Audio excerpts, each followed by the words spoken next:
আর জয় শ্রীরাম। আজকের ভিডিওতে আমরা শ্রীমদ্ বাল্মীকি রামায়ণের চতুর্থ সর্গ পাঠ করতে চলেছি। প্রথমত আমরা চতুর্থ সর্গের সারসংক্ষেপ জানব, অতঃপর আমরা চতুর্থ সর্গের মূল শ্লোক তথা অনুবাদ জানতে চলেছি। মহর্ষি বাল্মীকি রামায়ণের চতুর্থ সর্গের সারসংক্ষেপ। রঘুকুলপতি রাম রাজা হলে মহর্ষি বাল্মীকি রামচরিত বিষয়ে 24 সহস্র শ্লোক, 500 সর্গ এবং উত্তরকাণ্ড সহ সপ্তকাণ্ড বিশিষ্ট এক মহাকাব্য রচনা করলেন। উত্তরকাণ্ডে বর্ণিত হয়েছে রাম সীতা পরিত্যাগ থেকে সীতার পাতাল প্রবেশ পর্যন্ত।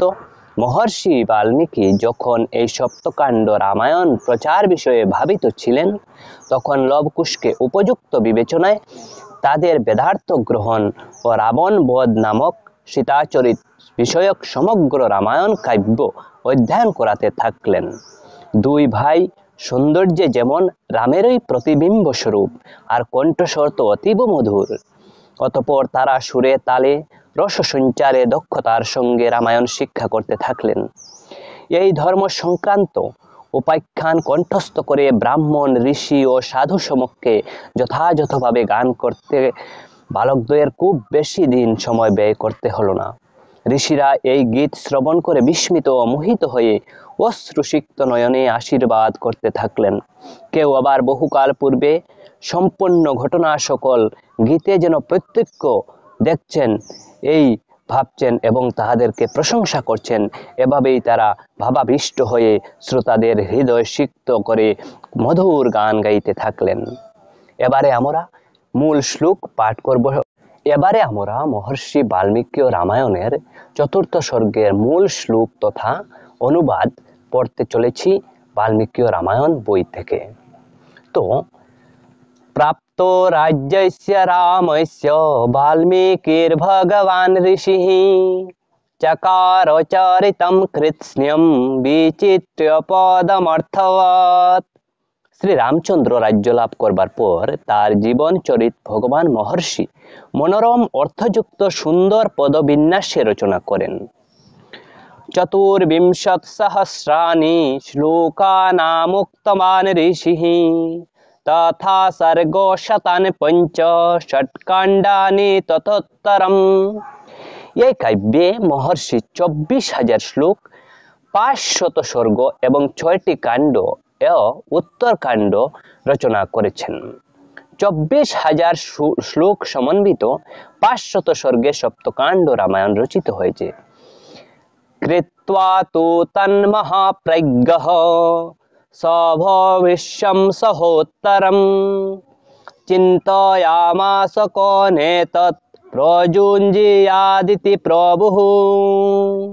মহাপ্রজ্ঞ মহর্ষি বাল্মীকি শ্রী রামচন্দ্রের ভবিষ্যৎ কর্মধারা সহ উত্তরকাণ্ড সমন্বিত এই মহাকাব্য রচনা করে চিন্তা করতে লাগলেন, কে এমন আছে যে এই কাব্য জনসমাজে প্রচার করতে সমর্থ।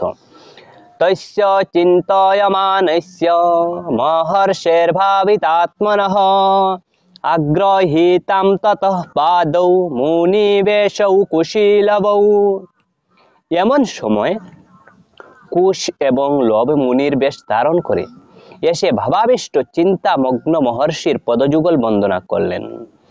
কুশীলবৌ তৌ ধর্মজ্ঞৌ রাজপুত্রৌ যশস্বিনৌ ভ্রাতরৌ সরসম্পন্নৌ দদর্শাশ্রমবাসিনৌ স তু মেধাবিনৌ দৃष्ट्वा বেদেষু পরিনিষ্ঠিতৌ বেদোপবৃহর্তায় তাবগ্রাহয়ৎ প্রভুঃ।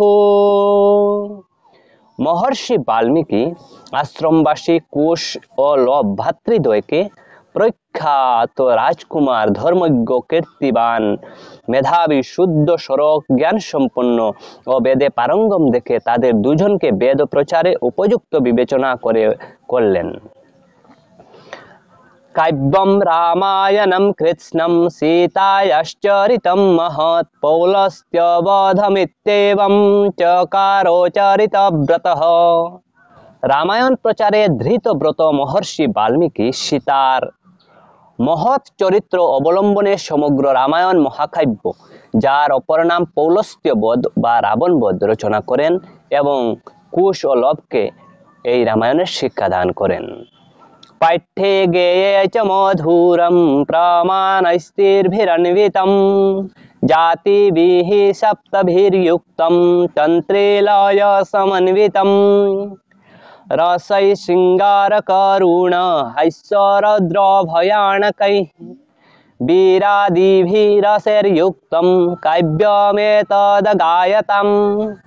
সুখপাঠ্য ও মাধুর্যমণ্ডিত ত্রিতালযুক্ত সপ্তজাতি ও সুর লয় সমন্বিত এবং শৃঙ্গারাদি রসযুক্ত এই কাব্য গান করতে লাগলেন লব এবং কুশ।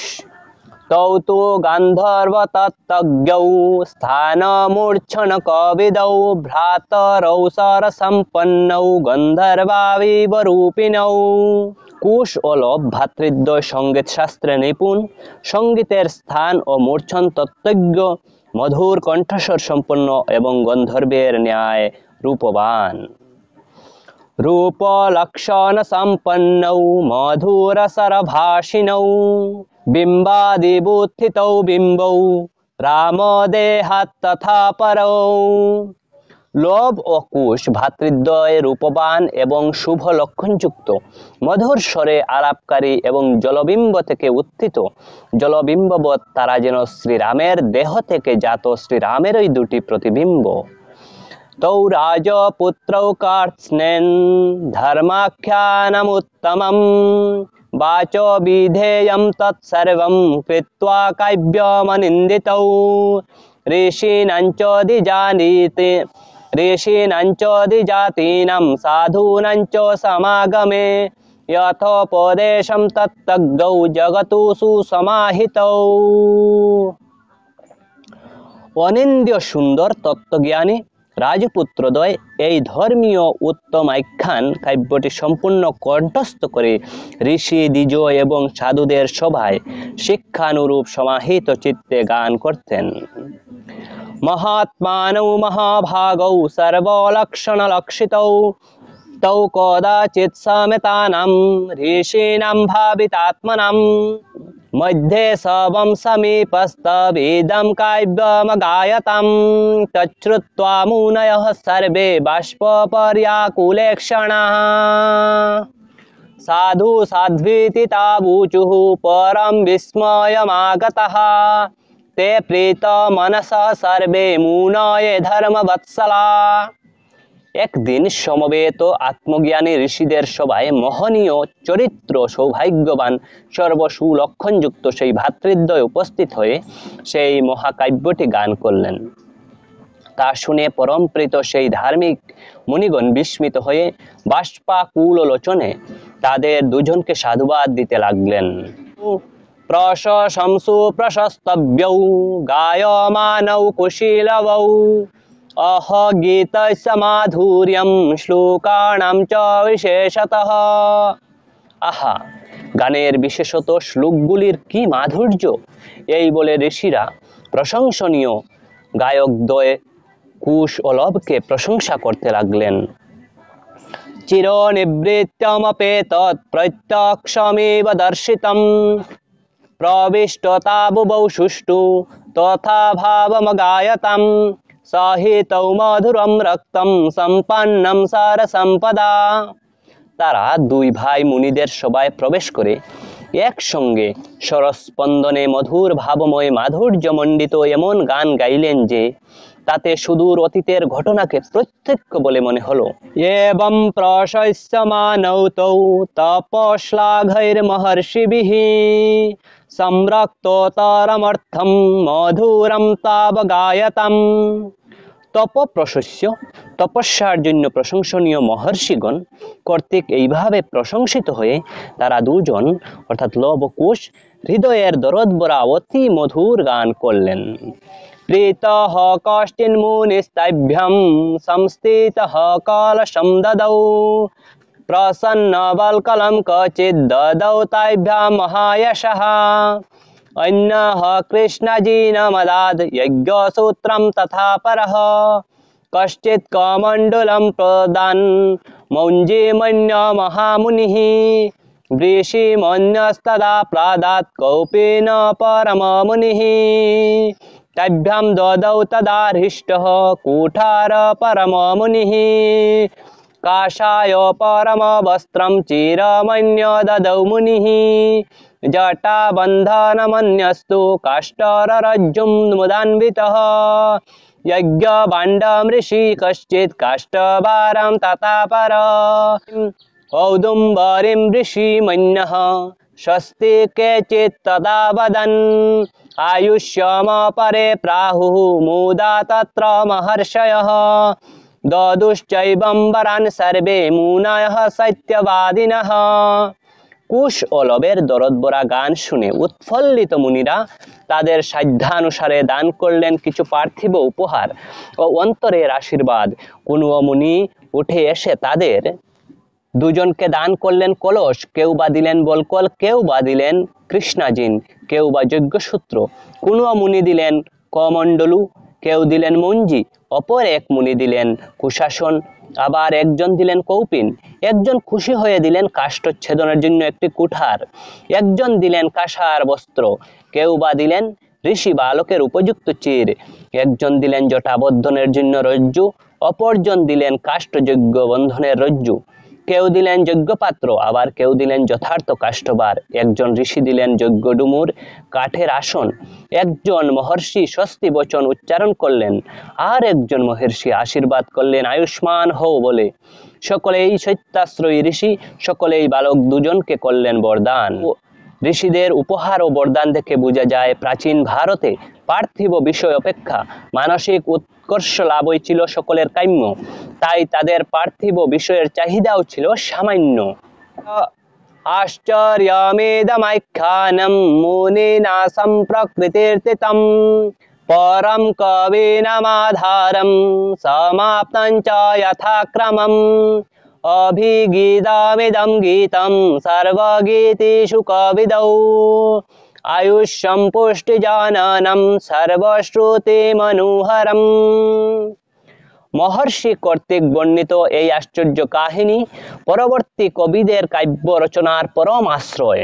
সঙ্গীত বিশেষজ্ঞ হে কুমারদ্বয়, সকলের শ্রুতি সুখকর, আয়ুবর্ধক ও সৌভাগ্যজনক এই গীত তোমরা দুজনে সমাপ্তি পর্যন্ত ক্রমানুসারে সুন্দর গান করেছ।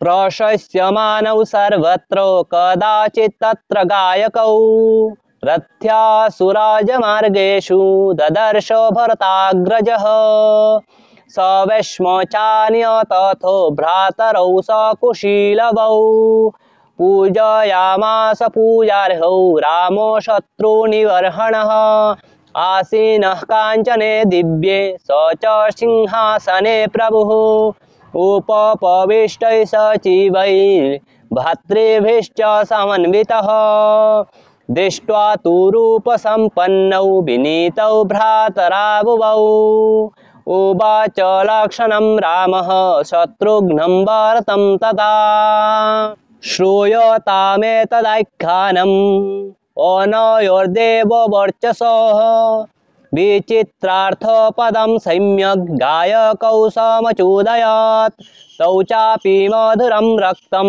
सचित्तायतनिस्वनं तन्त्रीलय वदत्यर्थं विस्तृतार्थमगायतं लायदयत्सर्वगात्राणि मनांसिर्हृदयानि च श्रुत्राश्रयात् सुखं ज्ञेयं तदबभौ जनसंसदि। অযোধ্যার গলিতে ও রাজপথে সর্বত্র প্রশংসিত সেই গায়ক ভ্রাতৃদ্বয়কে ভরতাগ্রজ শ্রীরামচন্দ্র একদিন দেখতে পেলেন। শত্রু মর্দনকারী শ্রীরাম সম্মানীয় ভ্রাতৃদ্বয় লব ও কুশকে রাজপ্রাসাদে নিয়ে এসে সমাদর করলেন। পরে নিকটে উপবিষ্ট মন্ত্রীগণ ও ভ্রাতৃগণ সমন্বিত দিব্যি স্বর্গ সিংহাসনে সমাসীন হয়ে রাজা রামচন্দ্র রূপবান ও বিনয়ী ভ্রাতৃদ্বয়কে দেখিয়ে লক্ষণ, শত্রুঘ্ন ও ভরতকে বললেন, এই বেদোপম ভ্রাতৃদ্বয়ের মুখে বিচিত্র পদবিন্যাস ও গভীর অর্থযুক্ত মধুর আখ্যান তোমরা শ্রবণ করো। এই বলে বালকদ্বয়কে গান করতে বললেন। তারা দুজন নিজেদের সামর্থ্য অনুসারে উচ্চ কণ্ঠে স্পষ্ট উচ্চারণে বীণার স্বরের ন্যায় মধুর রাগে গভীর অর্থযুক্ত গান করতে লাগবেন। শ্রবণ সুখকর সেই গান শ্রোতামণ্ডলী কুণ্ডলীর শরীর ও মন ও হৃদয়কে আহ্লাদিত করলো। ইমৌ মুনি পার্থিব লক্ষণান্বিতৌ কুশীলবৌ চৈব মহাতাপস্বিনৌ মমাপি তদ্ভূতিকরম প্রচক্ষ্যতে মহানুভাবম চরিতম নিবুধতঃ। শ্রীরামচন্দ্র ভাতৃগণকে বললেন, এই ঋষি বালকদ্বয় রাজ চক্রবর্তী লক্ষণযুক্ত কুশলী সঙ্গীত শিল্পী হয়ে মহাতপস্বী। তাদের এই চরিতগাথা অভ্যুদয়কর মহাকল্যাণকর বলে আমার মনে হচ্ছে। এই মহৎ ভাবযুক্ত চরিতগাথা তোমরা মনোযোগের সঙ্গে শ্রবণ করো। ততস্তু তৌ রাম বচঃ প্রচোদিতাব গায়তাম মার্গ বিধান সম্পদা স চাপি রাম পরিষদগত শনৈর বুভূয়সাসক্তমনা বভূব। তখন শ্রীরামচন্দ্রের বাক্যে উদ্বুদ্ধ হয়ে তারা দুই ভাই মার্গ সঙ্গীতের উচ্চ সঙ্গীতের বিধি অনুসারে গান করতে লাগলেন। সবাই উপবিষ্ট শ্রীরামচন্দ্র ও অভ্যুদিত হওয়ার আকাঙ্ক্ষায় ধীরে ধীরে সঙ্গীতের সুরে তন্ময় হয়ে গেলেন। ইত্যার্ষে শ্রীমদ্ রামায়ণে বাল্মীকি আদি কাব্যে বালকাণ্ডে চতুর্থ সর্গঃ। মহর্ষি বাল্মীকি বিরচিত আদিকাব্য রামায়ণের বালকাণ্ডের চতুর্থ সর্গ সমাপ্ত হলো। ধন্যবাদ সবাইকে। জয় শ্রীরাম।